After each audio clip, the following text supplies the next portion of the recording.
Nama saya Bu Sumaryati. Saya di sini sebagai pendamping atau penasehat di Rawon Setan ini. Dulu awal mulanya Rawon Setan ini yang mendirikan Bapak Sadijo dan Ibu Musyati. Sekarang ini sudah generasi ketiga, jadi cucunya.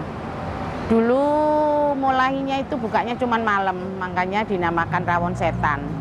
Soalnya belum punya tempat, jadi dulu itu di PK5. Jadi toko-toko tutup, baru kita buka tenda, terus jualan. Setelah bisa ngontrak masuk sini, baru kita bisa buka mulai pagi.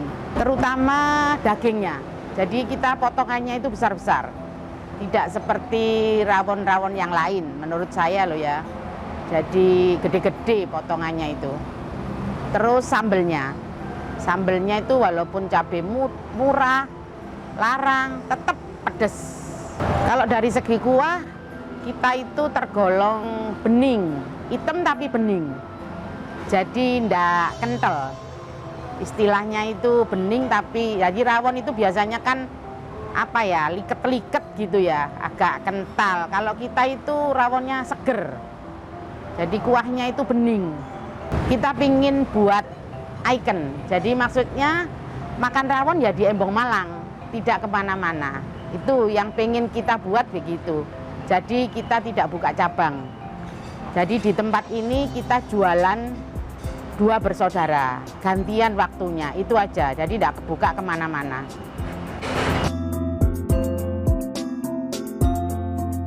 Rawon Setan memang menjadi idola bagi masyarakat yang membutuhkan masakan daging berkuah selain sup. Ciri khas sajian rawon setan yang lezat dengan dagingnya yang empuk, disajikan dengan kuah berwarna hitam pekat dari biji keluak khas bumbu tradisional yang sudah ada sejak zaman dulu.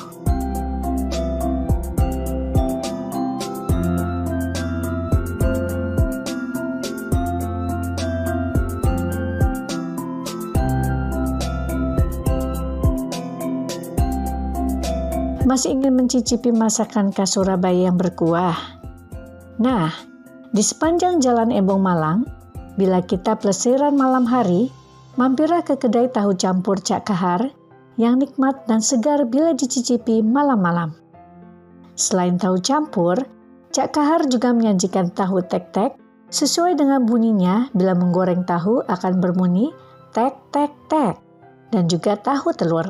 Semua masakan ini menggunakan bumbu dasar petis, yaitu adonan pekat yang terbuat dari udang dan gula merah.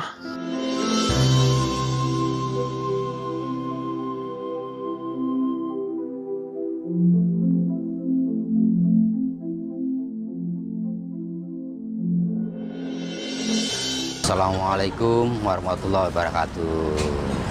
Nah, ini Cak Kahar dari depot legendaris Surabaya, Jalan Embong Malang nomor 78A, dari seberang Hotel J Marriott. Ya, perkenalkanlah.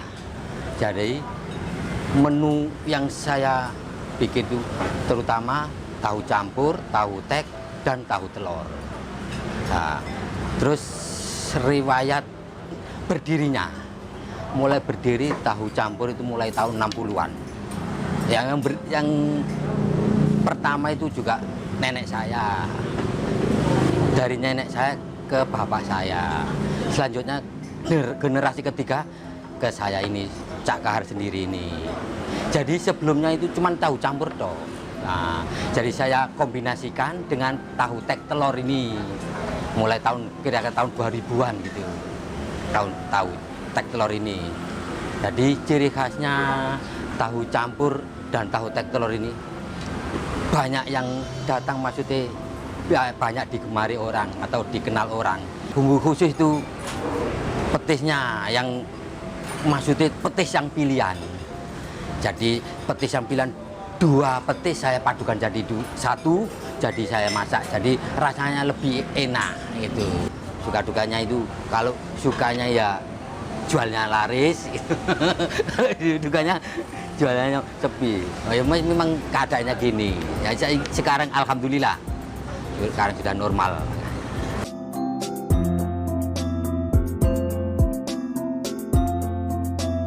Bila hidangan tahu campur disajikan berkuah dilengkapi dengan sayuran salada, tauge, tahu, mie, kentang, singkong, dan daging kenyal, sedangkan tahu tek-tek dan tahu telur berisi tahu, tauge, kentang, lontong, dan diberi saus petis.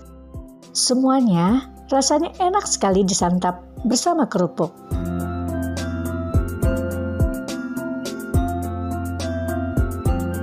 Masakan lainnya yang tak kalah seru adalah semanggi. Salah satunya yang ada di Jalan Dempo, dan biasanya tempat mangkal semanggi ini di Bakwan Dempo yang berdiri sejak tahun 1974.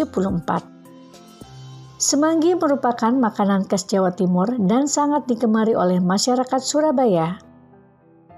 Makanan ini sejenis pecel dan terbuat dari daun semanggi yang dikukus beserta sayuran lainnya seperti tauge, kangkung, serta bumbunya yang khas, terbuat dari ubi rambat, kemudian diberikan sambal sesuai selera pedasnya. Makanan yang disajikan dengan menggunakan alas dari pohon pisang ini sangat tradisional dan otentik. Lebih nikmat lagi dimakannya dengan kerupuk puli yang terbuat dari beras nasi. Makin nikmat dan bikin kita semakin betah berada di kota Surabaya.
Di balik kekokohan kota Surabaya yang kaya sejarah heritage dan seni budaya, wayang orang merupakan seni otentik yang digemari dan dilestarikan turun-menurun oleh pelakunya.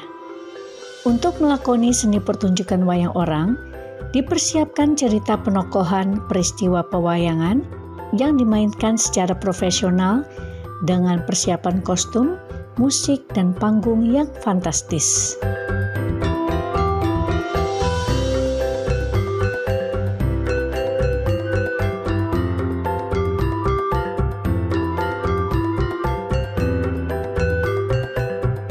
Assalamualaikum warahmatullahi wabarakatuh. Perkenalkan, nama saya Rono Puspito Yudo, asli Surabaya, dan saya berprofesi sebagai guru di sekolah dasar dan juga berprofesi dengan seniman tari di Surabaya. Alhamdulillah, saya sebagai ketua yang saya dirikan pada tahun 2010 yaitu Graha Mustika Yuwastina, berdiri tahun 17 Agustus 2010 sampai sekarang. Kalau wayang orang itu mencakup segalanya, Mbak. Itu mencakup teater, harus bisa nari, harus bisa nembang. Nembang itu kayak menyanyi, kayak panggilan Jawa. Harus bisa onco-wecono. Onco-wecono itu kayak kita omong-omongan sama lawan main kita. Itu kalau teater, kita harus memerankan sebuah peran, tapi tidak dengan joget. Joget itu hanya nari. Tapi kalau wayangan itu seluruhnya, Mbak. Teater, film, pokoknya semua. Agak sulit kalau nggak belajar dari sekarang. Kalau kostum kita kalau sama anak-anak kita patungan, Mbak. Jadi tidak langsung secara membeli. Kita kan istilahnya komunitas itu kan tidak dibayar. Jadi kita mencari donatur, sponsor yang mau membantu kita. Mungkin dari itu kita ya sedikit-sedikit membuat sebuah kostum atau pesunan kostum, buat kostum seperti itu. Harapan saya khususnya para pemuda, khususnya para arek-arek Surabaya, cintailah budayamu sendiri. Tidak cuma wayang orang, tapi cintailah budayamu sendiri. Karena seni di Indonesia sangat mulia. Mungkin seperti itu.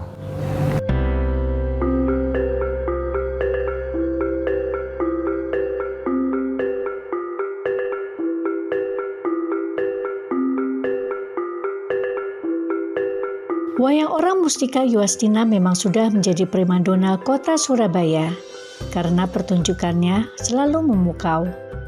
Wayang orang atau dalam bahasa Jawa disebut dengan wayang wong, awalnya diciptakan oleh Sultan Hamengkurat I pada tahun 1731.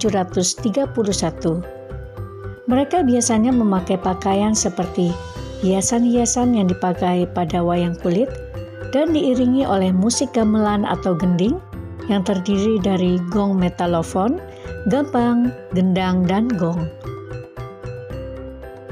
Penokohan pada wayang menampilkan sisi baik dan buruk sifat manusia. Salah satunya tokoh yang bijaksana adalah Semar. Cerita dalam wayang memiliki filosofi yang dalam dan seringkali mengambil kisah kolosal konflik dalam kisah Mahabharata maupun Ramayana. Meskipun kisah tersebut mengadopsi dari India, namun Indonesia memiliki kisah drama wayang tersendiri yang erat hubungannya dengan kondisi kejadian kerajaan-kerajaan masa lalu yang pernah tumbuh di Nusantara.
Kesenian tari dan drama yang otentik lainnya di Surabaya adalah ludruk. Ludruk merupakan seni pertunjukan teater tradisional yang mengangkat tentang sisi kehidupan masyarakat maupun kritik sosial. Biasanya selalu diiringi gamelan, tari ngremo, parikan, kidung, dan komedi.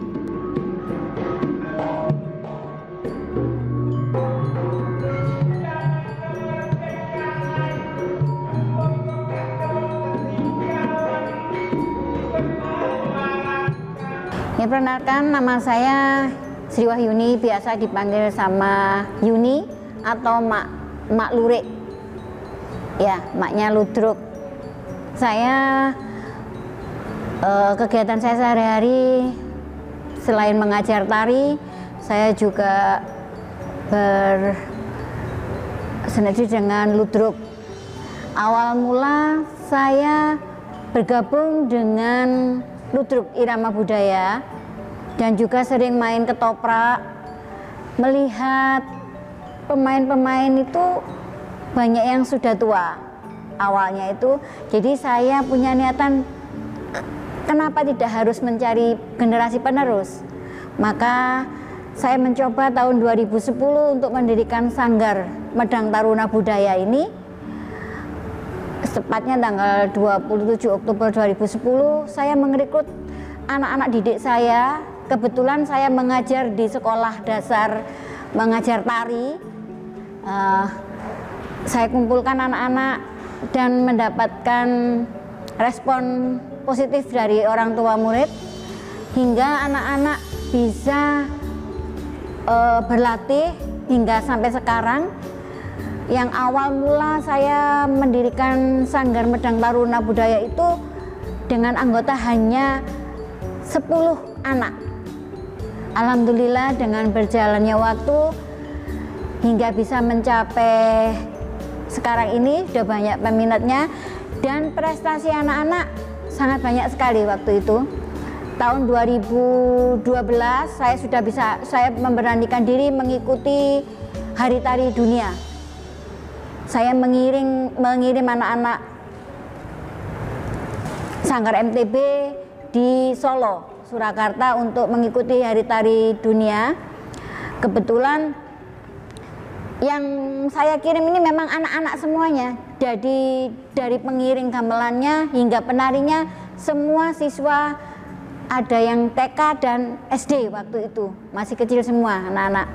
Dan alhamdulillah mendapatkan sambutan yang bagus sekali, sehingga kita pulang ke Surabaya tidak dengan tangan kosong. Setelah itu tahun berikutnya saya dapat surat lagi dari pusat untuk mengikuti Hari Tari Dunia lagi. Waktu tahun 2013 ini kebetulan suratnya itu dari pusat, dari Jakarta.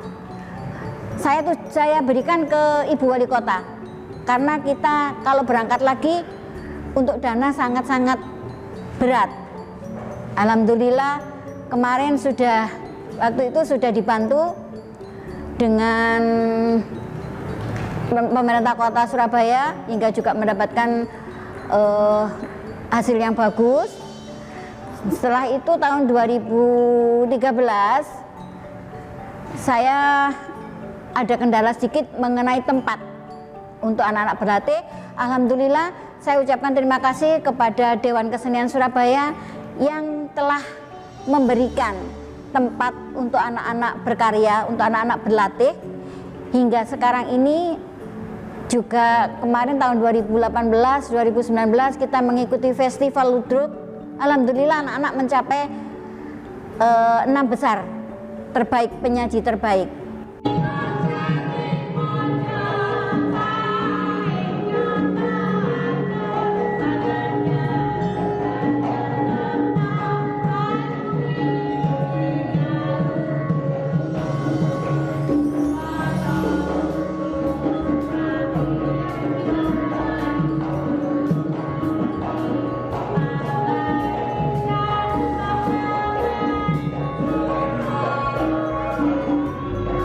Ludruk yang saya bina di Sanggar Ludruk Medang Taruna Budaya ini nampaknya juga banyak penikmat, sehingga kami mengadakan pola latihan yang kita sesuaikan dengan kondisi, karena ini ludruk anak-anak, sehingga pendekatan kami lebih kepada para orang tua atau wali murid, karena anak-anak masih dalam bimbingan dalam pengawasan orang tua, sehingga melalui sekolahan-sekolahan yang notabene di sekolah itu ada ekstrakurikuler kesenian ludruk. Disitulah kami mengadakan pendekatan kepada kepala sekolah, pada pelatih-pelatih seni di sekolahan, juga kepada wali-wali murid, bagaimana bisa mengikuti pelatihan atau bermain ludruk di Sanggar Medang Taruna Budaya.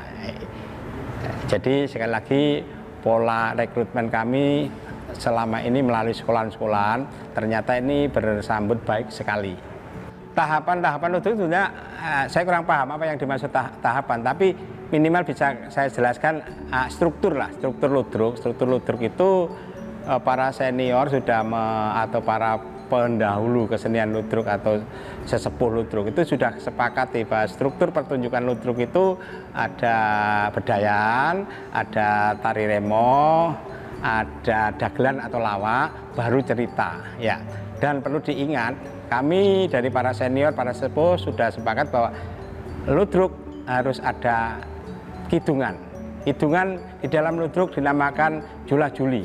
semacam pantun yang ditembangkan menjadi ciri khas ludruk di Surabaya, di Jawa Timur.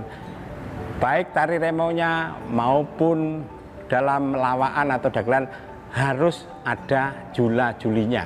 Kalau tidak ada jula-julinya masih belum dikatakan ludruk. Demikian. Melalui peran Ibu Sri Wahyuni dan juga Pak Sabil Lukito sebagai penggiat ludruk, maka harapannya seni ludruk terus eksis agar diberdayakan oleh generasi penerus. Menarik bukan melihat anak-anak SD hingga perguruan tinggi latihan ludruk?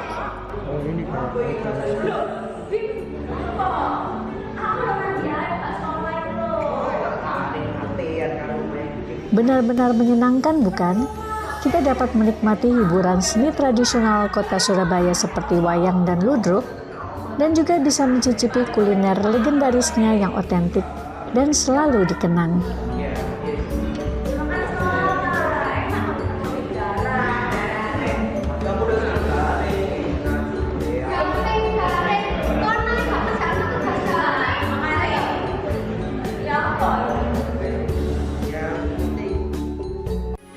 Metro TV. Jelajahi cara baru mendapatkan informasi. Download Metro TV Extend sekarang.